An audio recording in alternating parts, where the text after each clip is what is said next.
എന്റെ ഭർത്താവ് ഇയാളുടെ കയ്യിന്നു എന്തിനാ കടം വാങ്ങിയതെന്ന് പോലും എനിക്ക് അറിയില്ല. ഇതിനെ പറ്റിയൊന്നും അയാൾ ഒരു വാക്കും എന്നോട് പറഞ്ഞിട്ടില്ല. അയാള് കടം വാങ്ങി ചെലവാക്കിയ കാശിന് ഞാനാ സമാധാനം പറയേണ്ടത്. എടി, നീ ഇങ്ങനെ വിഷമിക്കാതിരിക്കെ. ഞാൻ കൂടെ ഉണ്ടല്ലോ, എല്ലാം ഞാൻ നോക്കിക്കോളാം.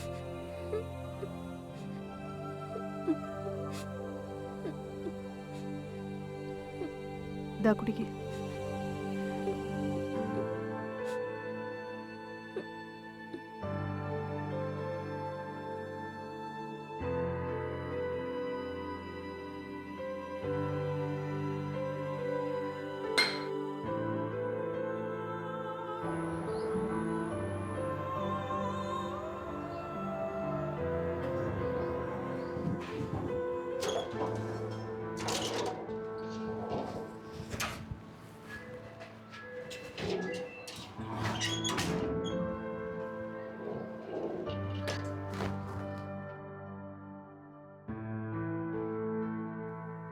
അതെ, ഒന്ന് പുറത്തേക്ക് ഇറങ്ങി വരാവോ? ഉഷേ, ഇതിപ്പോ ആരാ വന്നിരിക്കുന്നേ? ഇത് അയാളാ. 70 ലക്ഷം കടം കൊടുത്തിട്ടുണ്ടെന്ന് പറഞ്ഞില്ലേ? ശരി, വാ നോക്കാം.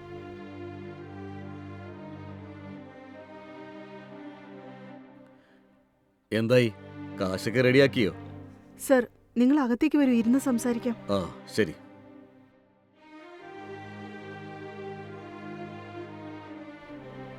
ഇരിക്കൂ സർ.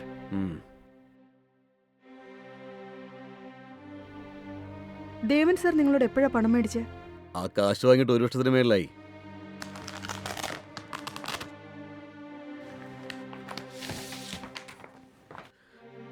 ഇതാണ് അയാൾ കടം വാങ്ങിയുള്ള പേപ്പർ.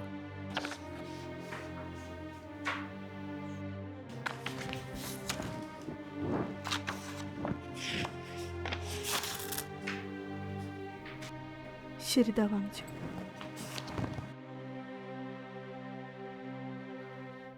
അയാൾ ഈ വീട് പണയം വെച്ചിട്ടാണ് കാശ് വാങ്ങിച്ചത്. ഇപ്പോൾ പലിശയും ചേർത്ത് 90 ലക്ഷം ആയിട്ടുണ്ട്. നിങ്ങൾ ആ കാശ് ശരിയാണെങ്കിൽ എനിക്ക് ആ കാശ് വാങ്ങി സമാധാനമായിട്ട് പോകാം. ഇല്ലെങ്കിൽ എനിക്ക് നിയമപ്രകാരം നീങ്ങേണ്ടതായിട്ട് വരും. അഥവാ കോർട്ടിൽ പോവുകയാണെങ്കിൽ പിന്നെ നിങ്ങൾക്ക് ഇവിടെ താമസിക്കാൻ കഴിയില്ല. ദേവൻ എൻ്റെ അടുത്ത് വാങ്ങിയ കാശ് തിരിച്ചു തരാൻ പറ്റിയില്ലെങ്കിൽ ഈ വീട് എനിക്ക് സ്വന്തമാക്കാമെന്ന് എഴുതി തന്നിട്ടുണ്ട്. സർ, എന്റെ ഫ്രണ്ട് അവളുടെ ഭർത്താവ് മരിച്ച വിഷമത്തിലാണ്. ഇങ്ങനൊരു സമയത്ത് ഓരോരുത്തരായി വന്ന് അവളോട് പണം ചോദിക്കുന്നത് കൊണ്ട് അവൾ ആകെ വിഷമത്തിലാ സർ. നിങ്ങൾ കുറച്ച് സമയം തരണം, ഞങ്ങൾ എങ്ങനെയെങ്കിലും തിരിച്ചു തരാം. എത്ര സമയം നിങ്ങൾക്ക് വേണ്ടിവരും?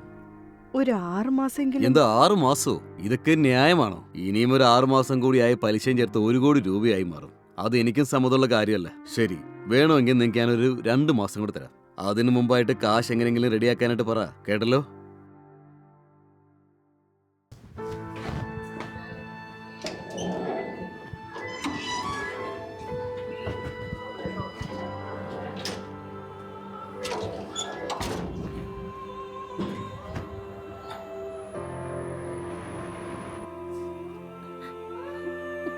അയ്യോ, അദ്ദേഹം മരിച്ച ശേഷം എന്നെ ഇങ്ങനെ ഇത്രയും വലിയ ആപത്തിൽ തള്ളിയിടുമെന്ന് ഞാൻ വിചാരിച്ചില്ല.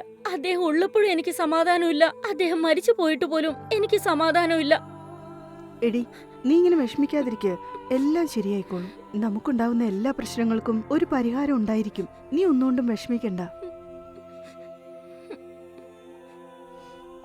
ശരിടി ഉഷേ, എനിക്കിപ്പോ വീട്ടിൽ പോണം. നിനക്ക് എന്ത് പ്രശ്നമാണെങ്കിലും എന്നെ ഒന്ന് വിളിച്ചാൽ മതി. ഞാൻ ഉടനെ പുറപ്പെട്ടു വന്നേക്കാം. ശരി, ഞാൻ ഇറങ്ങട്ടെ.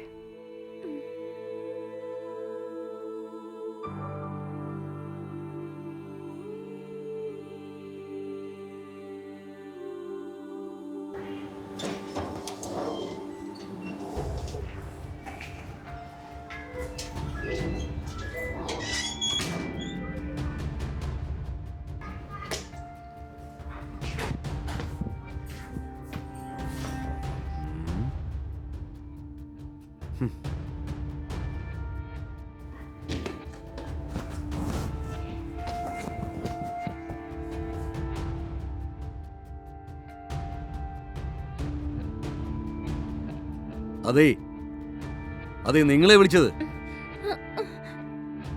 നിങ്ങളോ? നിങ്ങളെപ്പോഴാ വന്നത്? ഞാനിപ്പോ വന്നതേ ഉള്ളൂ. കടം വാങ്ങിയിട്ട് സമാധാനമായിട്ടിരുന്ന് ഉറങ്ങുകയല്ലേ? ശരി, വന്ന കാര്യം പറയാൻ നോക്ക്. വേറെന്ത് കാര്യമാ?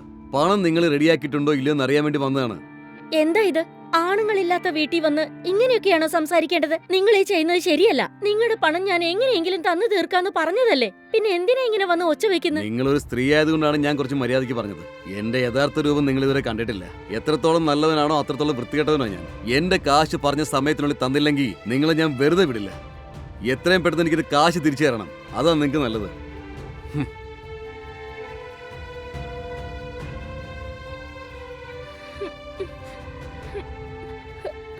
അയ്യോ, ഒരു വീട്ടിൽ ആണുങ്ങൾ ആരും ഇല്ലെങ്കിൽ ഇങ്ങനെയൊക്കെയാണോ സംസാരിക്കുക?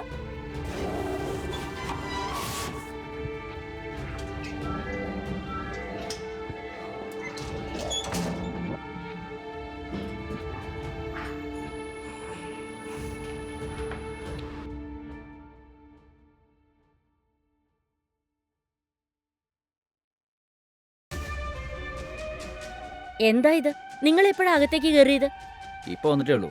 ഞാൻ പുറത്തുനിന്ന് വിളിച്ചോ, ആരെയും കണ്ടില്ല. അതുകൊണ്ട് നേരെ അകത്ത് വന്നിരുന്നു. അതിരിക്കട്ടെ, കാശ് വരുന്ന റെഡിയായോ? നിങ്ങൾ ഒരു മാസം സമയം തന്നിട്ട് 2 ആഴ്ചയല്ലേ ആയിട്ടുള്ളൂ. അപ്പോഴേക്കും വന്ന് പണം ചോദിച്ചാ എങ്ങനെയാ? അതെനിക്കറിയാം. സമയം തന്നിട്ട് 2 ആഴ്ചയായില്ലേ. നിങ്ങൾ ഒരുപക്ഷെ കാശ് റെഡിയാക്കിയിരുന്നെങ്കിൽ വാങ്ങിച്ചു പോകാൻ വേണ്ടി വന്നതാണ്. ശരി, പെട്ടെന്ന് റെഡിയാക്കാനുള്ള വഴി നോക്കൂ. നിങ്ങളുടെ പണം ഞാൻ എങ്ങനെയെങ്കിലും തന്നു തീർക്കും. ശരി, അതിരിക്കട്ടെ, വന്നോടിരിക്കൂ. എൻ്റെ കയ്യിലൊരു ഐഡിയ ഉണ്ട്. നിങ്ങളതിന് ഓക്കെ പറയുവാണെങ്കിലേ നിങ്ങൾ എനിക്ക് തരേണ്ട പണം മെല്ലെ മെല്ലെ കുറഞ്ഞോണ്ടേ വരും. എന്താ അത്? ഞാനിവിടെ വരുമ്പോഴൊക്കെ നിങ്ങൾ എൻ്റെ കൂടെ ജോളിയായിട്ട് ഇരിക്കുവാണെങ്കിലേ നിങ്ങൾ എനിക്ക് തരേണ്ട കാശ് തിരിച്ചു തരേണ്ട ആവശ്യമേ. അതുമാത്രമല്ല, നിങ്ങൾക്ക് വേറെ എന്തെങ്കിലും സഹായം വേണമെങ്കിലും ഞാൻ ചെയ്തു തരാന്നേ. ഹലോ, എണീക്ക്, ആദ്യം എണീക്കെന്ന്. എന്തത്? ഞാൻ നിങ്ങൾക്കൊരു ഓപ്ഷൻ തരുമല്ലേ, എന്നിട്ട് നിങ്ങൾ എന്നോട് ദേഷ്യപ്പെട്ട എന്താ അർത്ഥം? ഇത്തരം വൃത്തികെട്ട ഐഡിയ ആയിട്ട് എന്റെ വീട്ടിലേക്ക് വരരുത്. ആണുങ്ങളില്ലാത്ത വീട്ടില് ഇങ്ങനെയൊക്കെയാണ് സംസാരിക്കുന്നത്. ആദ്യം നിങ്ങൾ പുറത്തേക്ക് പോ. വരുന്ന 2 ദിവസത്തിനകം നിങ്ങളുടെ പണം നിങ്ങളുടെ കയ്യിലെത്തിയിരിക്കും. ഈ പറഞ്ഞ പോലെ എനിക്ക് പണം വന്നില്ലെങ്കിലേ നീ എന്റെ തനി സ്വഭാവം അറിയും.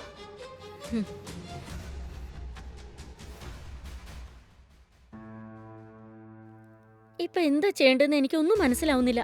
എനിക്കൊരു നല്ല ഐഡിയ തോന്നുന്നുണ്ട്. നിനക്ക് ഓക്കെ ആണെങ്കിൽ പറ. എന്താ അത്? പറയേ. ഓക്കെ ആണെങ്കിൽ നമുക്കത് ചെയ്യാം. എന്ത് ചെയ്തിട്ടായാലും ഈ കടം തന്ന ആളുകൾ വീട്ടിലേക്ക് വരാതിരുന്നാൽ അത് മാത്രം മതി. ഈ വീട് നീ അങ്ങ് വിൽക്കുകയാണെങ്കിൽ നിനക്ക് 1 കോടിയിൽ കൂടുതൽ കിട്ടും.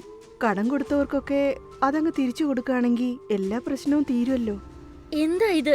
നീ എന്താ ഈ പറയുന്നത്? ഈ വീട് വിൽക്കാനോ? അതേടി, ഇതല്ലാതെ നിനക്ക് വേറെ വഴിയേ ഇല്ല. കടം തിരിച്ചു കൊടുത്താലല്ലേ സമാധാനമായിട്ട് ജീവിക്കാൻ പറ്റൂ. അല്ലെങ്കിൽ കടം കൊടുത്തവരെല്ലാരും വന്ന് നിന്നെ ടോർച്ചർ ചെയ്തോണ്ടേയിരിക്കും. ഇതല്ലാതെ അവരുടെ കടം അടയ്ക്കാൻ വേറെന്താ വഴിയുള്ളത് പറ? നീ പറയുന്ന കാര്യം കറക്റ്റ് തന്നെയാണ്. പക്ഷെ ഈ വീട് എങ്ങനെ വിൽക്കാനാ?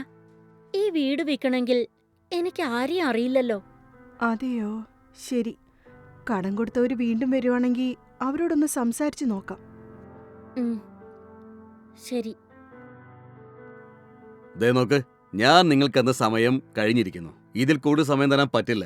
നിങ്ങളെ കാണുമ്പോൾ എനിക്ക് പാവം തോന്നുന്നുണ്ട്. നിങ്ങൾക്ക് മുഴുവനായിട്ട് തരാൻ പറ്റില്ലെങ്കിൽ കുറേശ്ശെ താ. നിങ്ങളുടെ കാശ് തിരിച്ചു തരണമെങ്കിൽ ഈ വീട് വിറ്റാൽ മാത്രമേ തിരിച്ചു തരാൻ പറ്റൂ. അങ്ങനെയാണോ? അങ്ങനെയാണെങ്കിൽ ഈ വീട് എനിക്ക് തന്നേക്കേ. ഞാനൊരു നല്ല വില തന്ന് വാങ്ങിച്ചോളാം. ശരി, ഈ വീടിന് നിങ്ങൾ എത്ര വില തരും? ഇപ്പൊ ഇരിക്കുന്ന മാർക്കറ്റ് റേറ്റ് വെച്ച് നോക്കിയാൽ ഈ വീടിന് ഒരു 1.2 crores വരെ തരാൻ പറ്റും.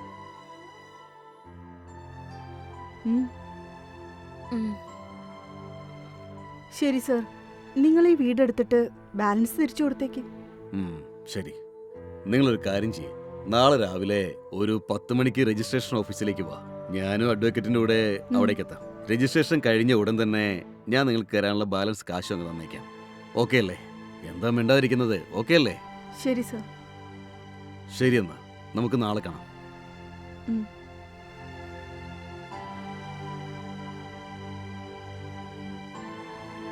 ഞാനും അദ്ദേഹവും ഒരുപാട് കഷ്ടപ്പെട്ടാണ് ഈ വീട് വാങ്ങിയത്. എന്നാൽ ഇങ്ങനെയൊരവസ്ഥ വരുമെന്ന് ഞാൻ ഒരിക്കലും കരുതിയില്ല. വേറെന്ത് ചെയ്യാനാടി? ഇവരോടൊക്കെ നമുക്ക് പോരാടാൻ പറ്റില്ല.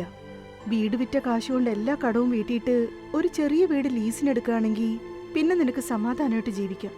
അതെ, അതും ശരി തന്നെയാ.